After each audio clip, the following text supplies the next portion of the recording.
penduduk neraka. Tentu akan berbeda kondisi. Allah Subhanahu wa ta'ala ketika menjelaskan bagaimana kondisi neraka, jangankan lagi adab neraka, ikhwan, adab kubur saja itu sudah ngeri. Adab kubur. Suatu ketika Nabi SAW, itu kebiasaan Nabi, kalau habis sholat subuh, Rasul itu biasanya bertanya kepada para sahabatnya, mimpi apa kalian semalam? Itu pertanyaan Rasul yang biasa ditanyakan apabila selesai sholat subuh. Mimpi apa kalian semalam? Kadang Abu Bakar mengatakan saya mimpi ini, kadang Umar mengatakan saya mimpi itu, terkadang mimpi ini. Maka Rasul akan takwilkan mimpi-mimpi para sahabat. Tapi Nabi membatasi, jangan pernah cerita mimpi buruk kepada orang, ya Bu ya. Jadi kalau ibu mimpi buruk jangan cerita. Ustaz, saya mimpi, dalam mimpi saya suami saya dililit ular. Ya nggak apa-apa, biarin saja, di mimpi kok. Sebab kalau saya takwilkan, hati-hati mau poligami lagi, ya, kan rugi Bu ya. Kalau begitu saya nggak mau tanya lah, kan begitu ya. Jadi yang baik-baik saja, yang baik-baik, yang mimpi baik saja antum tanyakan, yang buruk sudah simpan saja. Jadi ketika itu Nabi SAW kebetulan tidak ada satupun sahabat yang mimpi malam itu. Kata Rasul, saya bermimpi semalam. Kemudian Rasul mengatakan, tiba-tiba dua malaikat datang mengapit kedua tanganku, kemudian mengangkatnya. Ternyata aku dibawa ke sebuah tempat yang mengerikan. Pertama yang kujumpai, kata Rasul, orang yang diterlentangkan. Kemudian di sampingnya ada orang berdiri bawa batu, dibenturkan dengan batu itu kepalanya sampai hancur. Kemudian setelah hancur, kemudian dibentuk lagi dengan kepala baru, dihancurkan lagi, dibentuk lagi dengan kepala baru. Begitu terus. Kata Rasul, subhanallah, mahada, apa ini? Maka malaikat mengatakan, intalik ya Muhammad, sudah tinggalkan. Maka Rasul meninggalkan orang yang sedang disiksa. Tiba-tiba dia mendapatkan ada orang lain lagi digantung, kakinya di atas, kepalanya di bawah, di sampingnya ada orang bawa pisau. Kemudian dirojok-rojok mulutnya sampai ke tengkuknya, sampai mati menjerit-jerit.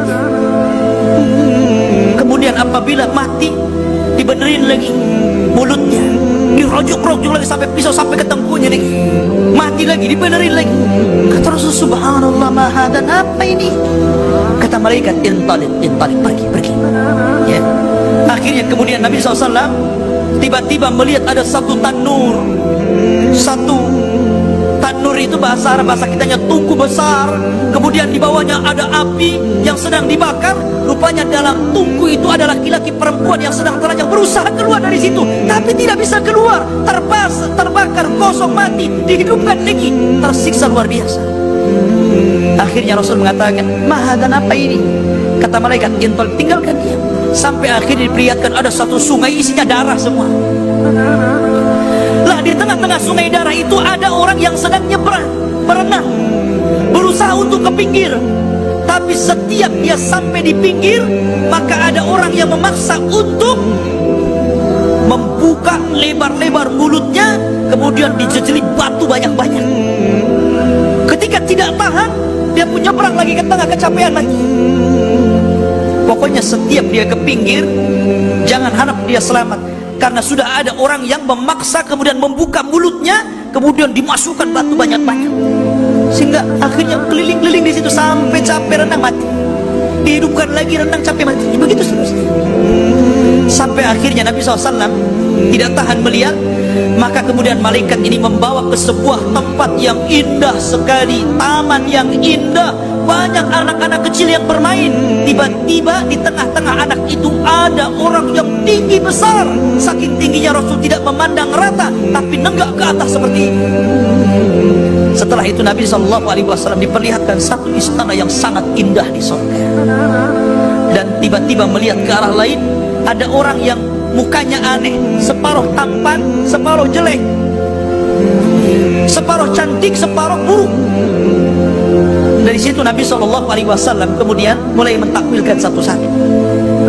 Kata Nabi SAW, adapun orang yang tidur kemudian dibenturkan dengan batu kepalanya sampai hancur, maka orang itu adalah orang yang sengaja meninggalkan sholat karena tidur. Kan ada orang seperti itu, umpamanya datang waktu asar, masih ada waktu, saya mau tidur dulu, akhirnya bablas sholatnya karena tidur. Masih ada waktu, saya istirahat dulu. Dia kepalanya sudah tahu itu waktu sholat, tapi sengaja meninggalkan sholat karena tidur, maka dibenturkan kepalanya dengan batu. Adapun orang yang digantung kakinya kemudian ditusuk-tusuk mulutnya dengan pisau, dialah orang yang kadzib yablugul afah, para pendusta yang sudah keterlaluan dustanya itu. Apalagi di zaman sekarang, ikhwan, para pendusta itu banyak. Sekarang zaman medsos ini banyak yang hoak kan itu, ya kan? Dikit-dikit hoak lagi. Apa nih cerita? Ya, di zaman sekarang kan zaman dusta itu. Yang jujur jadi dikatakan dusta, yang dusta dikatakan jujur, itu zaman sekarang. Ya. Adapun orang yang dalam tungku itu para pezina laki-laki dan perempuan. Adapun orang yang berenang tadi di air darah, mereka lah para akhirul riba, para pemakan riba, kata Rasul. Adapun taman itu adalah taman sorga. Adapun orang yang tinggi besar adalah Ibrahim. Adapun anak-anak yang bermain adalah anak-anak orang-orang mukmin yang meninggal di waktu fitrah. Sahabat bertanya Rasul, bagaimana dengan anak-anak orang kafir? Maka Rasul mengatakan, ya, anak-anak orang kafir pun akan digabungkan di situ. Kemudian adapun istana-istana itu adalah rumah yang Allah janjikan kepada. Adapun orang yang buruk rupa separuh dan tampan separuh, maka orang itu orang yang 50-50 kebaikannya, yang separuh baik separuh buruk, tapi Allah ampuni mereka. Kata para ulama, ini bukan adab neraka, ini adab barzah, ini adab kubur. Kalau adab kubur saja sengeri ini, ikhwan, gimana adab neraka? Pada adab kubur itu kan permulaan. Wajar kalau kemudian para sahabat menangis apabila diingatkan tentang adab kubur, seperti Utsman bin Affan, karena dia tahu bahwa kuburan itu bisa saja menjadi lubang menuju neraka atau bisa menjadi taman menuju surga. Makanya ketika orang itu kemudian mukmin, kemudian berhasil menjawab 3 soalan malaikat, man rabbuka wa man nabiyuka wa madinuka, dia sanggup menjawab Allah, Muhammad dan Islam, maka Allah mengatakan, sadaqa abdi, hambaku telah benar. Bentangkan kepadanya seluas-luasnya tanah kuburan, kemudian bentangkan jalan menuju sorga, biarkan hawa sorga itu masuk ke kuburannya. Disitulah dia berdoa, ya Rabb aqimis saah, tegakkan cepat hari kiamat. Tapi orang kafir, orang munafik, orang fasik, ketika ditanya siapa Rabbu, la adri, saya tidak tahu, ya, saya tidak tahu, itu aja yang ngomong. Maka dia akan dipukul oleh gada malaikat pemukul yang kalau gada itu diletakkan di Uhud cukup untuk menghancurkan Uhud, kata Rasul. Maka ketika dia tidak sanggup menjawab, maka Allah mengatakan, angkadzaba abdi, hambaku adalah pendusta. Sempitkan kuburan, kemudian bentangkan kepadanya satu tempat di neraka kelak dia di situ. Jadi hari-hari neraka ditampakkan dan hawanya masuk ke dalam kuburan dan ruhnya bolak-balik ke neraka. Jadi jasadnya di kuburan, ruhnya bolak-balik ke neraka. Adapun jasadnya orang yang beriman di kuburan, ruhnya bolak-balik di sorga. Adapun ruhnya syuhada akan digantung di bawah kendil-kendil di atas aras. Adapun ruhnya orang-orang yang beriman akan dibawa di ketiak burung dan akan dibawa terbang kemana suka burung di sorga.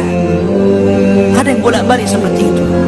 Dan mereka akan bertemu dengan kawannya, al-arwahu junudun mujannadah.